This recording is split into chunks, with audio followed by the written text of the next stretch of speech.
ஜெர்மனியின் வேலைவாய்ப்பு சந்தை பலவீனமாக இருந்தாலும் குறைவான மக்களே அடிப்படை வருமான ஆதரவை பெறுவதாக தரவுகள் காட்டுகின்றன.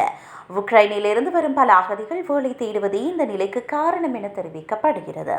2024ஆம் ஆண்டின் பிற்பகுதியிலிருந்து 2025ஆம் ஆண்டின் பிற்பகுதி வரை இந்த ஆதரவை பெறுபவர்களின் எண்ணிக்கை 2 லட்சத்திற்கும் அதிகமாக குறைந்துள்ளது. நீண்ட காலமாக ஒருங்கிணைப்பு திட்டங்களின் விளைவாக இந்த முன்னேற்றம் ஏற்பட்டுள்ளதாக நிபுணர்கள் கூறுகின்றனர். அகதிகள் முதலில் ஜெர்மன் மொழியை கற்றுக்கொள்ள அவர்களுக்கு உதவி வழங்கப்பட்டது. பின்னர் அவர்களின் திறன்களை வேலைகளுடன் பொறுத்து அவர்களுக்கு பயிற்சி அளிக்கப்பட்டது. இந்த ஆதரவின் காரணமாக மெதுவான பொருளாதாரத்தின் போதும் கூட பலர் அடிப்படை வருமானத்தை விட்டுவிட்டு வேலை செய்ய ஆரம்பித்தனர். இருப்பினும் ஒட்டுமொத்த வேலை நிலைமை இன்னும் கடினமாக உள்ளது. அடிப்படை வருமானம் பெறும் பலருக்கு உடல் நல பிரச்சினைகள் இருப்பதோடு அவர்களுக்கு முறையான வேலை பயிற்சி வழங்கப்படுவதில்லை.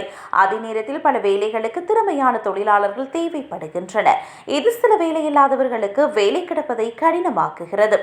இவ்வாறு இருந்த போதிலும் 2026ஆம் ஆண்டை எதிர்நோக்குகையில் ஆராய்ச்சியாளர்கள் நம்பிக்கையுடன் உள்ளனர்.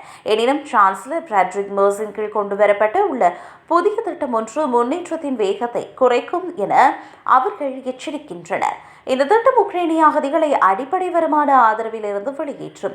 இது வேலை பயிற்சி மையங்கள், வேலை மையங்களில் இருந்து உதவி பெறுவதற்கான அணுகலை குறைக்கலாம். இதனால் அவர்களுக்கு வேலை கிடைப்பது இன்னும் கடினமாக இருக்கும் என எச்சரிக்கப்பட்டுள்ளது.